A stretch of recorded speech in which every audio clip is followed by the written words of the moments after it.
وسهلا بيكم في زوي زون، دليلكم ليوم أفضل. أنا زوي، وفي البودكاست هنا هتكلم معاكم عن الحياة، عن الحاجات اللي بتزقنا يوم كمان عشان نكمل.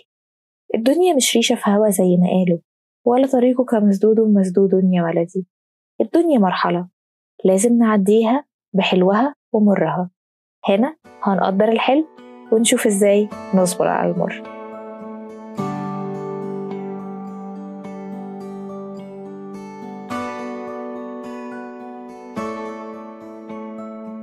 الحلقة النهاردة هنبدأها بفلاش باك. جيل التمانينات والتسعينات هيبقوا عارفين أنا بتكلم عن إيه. وإحنا صغيرين كان في أغنية للأطفال اسمها أنا لما بحب أتسلى محبش أزقزلب. هحط لكم اللينك للأغنية دي لمحبي النوستالجيا.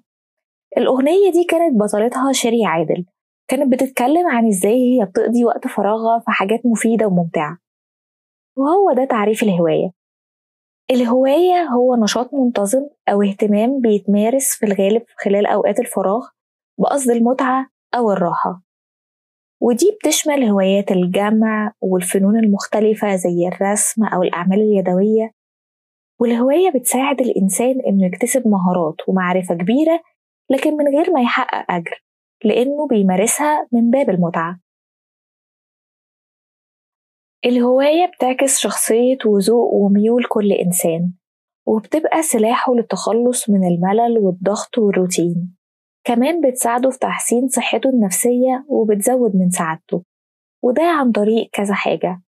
أول حاجة تخفيف القلق والضغط النفسي. الهوايات بتساعدنا على الاسترخاء والتخلص من التوتر والقلق، وبترفع من مستويات هرمون السعادة زي الدوبامين والإندروفين. يعني مثلا لو الهواية بتاعتك ليها علاقة بالموسيقى، سواء بقى عزف أو حتى الاستماع، فهي بتساعد في تحسين المزاج وخفض مستويات هرمون الكورتيزول المرتبط بالقلق. ولو انت من محبي الكتابة زيي، هتلاقيها بتساعدك أكتر على التعبير عن المشاعر والتجارب اللي بنمر بيها، وبتحسن من جودة النوم. من وأنا صغيرة كنت باخد بالي إنه إنتاجي في الكتابة بيبقى أعلى في الفترات اللي بمر بيها بضغوط، زي مثلا أيام الامتحانات. كنت ممكن أسيب المذاكرة وأقعد أكتب قصص أو رباعيات. أنا عندي ورق أسئلة من امتحانات ثانوي وإعدادي ظهرها كله كتابات. الهوايات كمان بتنمي المهارات والتواصل. الهوايات الجماعية زي الرقص أو الرياضة أو التدوين اللي هو الفلوجينج بتنمي مهارات التواصل والتعامل مع الناس، وبتبني الثقة بالنفس، وبتعزز من الروابط الاجتماعية. ولما بنمارس هواية ضمن أهداف محددة زي إن احنا نتعلم العزف على آلة موسيقية مثلا، فنجحنا في إننا نعرف نعزف الآلة دي بيرفع من مستوى رضانا عن نفسنا. كمان الهوايات بتحارب أعراض الشيخوخة. في دراسة اتعملت على كبار السن في أستراليا، لقوا إن الاهتمام بالزرع والنباتات بشكل يومي بيقلل فرص الإصابة بالتدهور العقلي أو الخرف. الهوايات بتساعد على تحسين المزاج العام. الوقت الممتع اللي بنقضيه في ممارسة الهوايات بيحسن مزاجنا بشكل عام، وبيساعدنا إنه حياتنا تبقى أكتر إيجابية.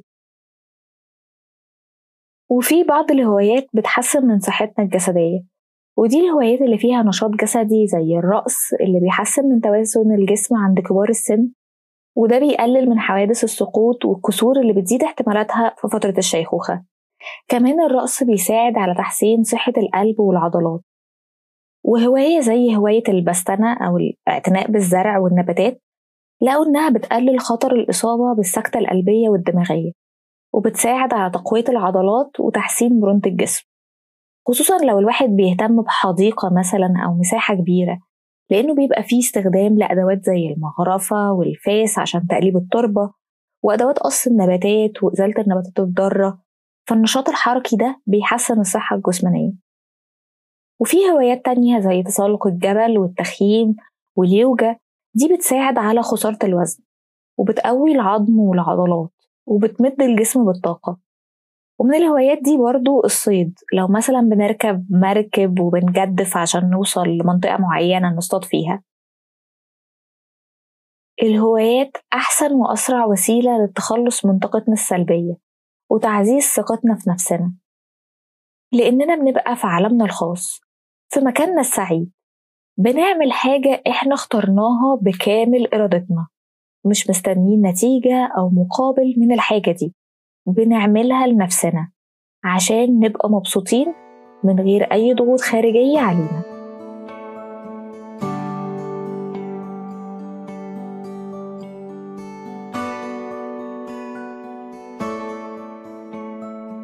في ناس عارفة إيه هي الهواية المناسبة ليهم من وهم صغيرين، زي مثلا أنا عارفة إنه الكتابة وقراية الكتب هم دول هواياتي الأساسية اللي مقدرش أستغنى عنهم، لكن ممكن كل فترة أبدأ أمارس هواية جديدة. وفي اعتقاد خاطئ إن الهواية دي مرتبطة بالموهبة، وإنك لو ما عندكش هواية من وإنت صغير يبقى خلاص، وده طبعا مش صح. في فرق ما بين الموهبة والهواية. الموهبة دي حاجة مميزة أنت كويس فيها بالفطرة، لكن الهواية دي مش لازم تكون كويس فيها، أنت بتمارسها عشان بتحبها وبتستمتع بوقتك وأنت بتعملها، مش شرط تكون موهوب فيها. في فترة في حياتي مثلا كنت بحب أرسم، ولو إني فاشلة في الرسم ولا زلت لحد دلوقتي لو قاعدة وقدامي ورقة وقلم هتلاقيني برسم، بس رسمي ده بحب أقول عليه إن هو سريالي لأنه لا يمت بصلة لعالم الرسم.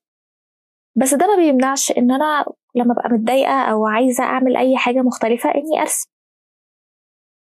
طب طالما إحنا مش محتاجين إن إحنا نكون كويسين في الهواية دي أو عارفينها من وإحنا صغيرين، إزاي نقدر نحدد هوايتنا؟ أول حاجة، دور على اللي بيهمك واللي بيثير شغفك. فكر بتعمل إيه في وقت فراغك، وإيه الحاجات اللي بتستمتع بيها أو نفسك تتعلمها. هل بتحب الموسيقى وبتحبها بس، ولا نفسك كمان تتعلم آلة وتعزفها؟ تاني حاجة، حدد نقاط قوتك وصفات شخصيتك، واختار هواية تناسب مهاراتك وشخصيتك. لو انت مثلا صبور ودقيق، ممكن تناسبك هوايات اللي فيها تركيز وإبداع زي الرسم أو الخياطة أو الصيد. لو انت نشيط ومغامر، ممكن تشوف هوايات زي اللي بيبقى فيها حركة وإثارة زي ركوب العجل، التسلق. ولو انت بتحب صناعة وبناء الأشياء، فممكن تجرب هواية زي التجارة أو تجديد السيارات القديمة أو تركيب الليجو. ولو بتحب التاريخ مثلا، ممكن تبقى مناسبة ليك هوايات التجميع، سواء تجميع الطوابع أو العملات القديمة. ثالث حاجة، اسأل أصحابك وعيلتك عن هواياتهم، ده ممكن يديك أفكار عن هوايات مختلفة أو يخليك تشاركهم في هواية هما بيعملوها وتشوف هتعجبك ولا لأ. ده غير إنه ممكن يعرفك معلومات جديدة عنهم، لأنه زي ما قلنا إن الهواية بتبقى انعكاس لشخصية الإنسان. خامس حاجة، ممكن طبعا نستخدم صديقنا الصدوق جوجل في إننا نعرف معلومات أكتر عن هوايات مختلفة وإزاي ممكن ننميها، أو ممكن فين الأماكن المناسبة ليها عشان نمارسها. نرجع تاني للأغنية اللي بدأنا بيها الحلقة، لما كانت بتقول مهما تكون الأسباب مش ممكن هبقى وحيدة، لأن هي دي أهمية الهواية، إنك ما تبقاش وحيد أو متضايق، يبقى دايما عندك في حاجة تقدر ترجع لها تساعدك وتحميك من مشاعرك السلبية. بستغرب قوي الناس اللي بتنتقد اختيار الناس لهواياتها. يا سيدي أنا بعمل حاجة أنا بحبها وبتسعدني أنا، مش لازم الحاجة دي تبقى كمان عاجبة الناس التانية. طالما الواحد مش بيأذي نفسه أو اللي حواليه، فيبقى الناس فيما يعشقون مزاه، وكل واحد ليه كامل الحرية يختار هوايته. وفي نهاية الحلقة، بحب أشكر هواية الكتابة، لأنها أنقذت حياتي في أوقات كتير وخلت لحياتي معنى، وفعلا لما ببعد عنها بحس إنه في حاجة مش مظبوطة في حياتي. وإنتم كمان قولولنا، هل عندكم هواية بتحبوا تعملوها؟ ما تنسوش تعملوا فولو لصفحتنا على الفيسبوك، وسبسكرايب لقناة اليوتيوب بتاعتنا، وتشيروا الحلقات على صفحات السوشيال ميديا بتاعتكم. عايزين نقفل الموسم الأول وإحنا عيلة كبيرة. هتلاقوا اللينكات كلها في وصف الحلقة، ونتقابل على خير الحلقة الجاية.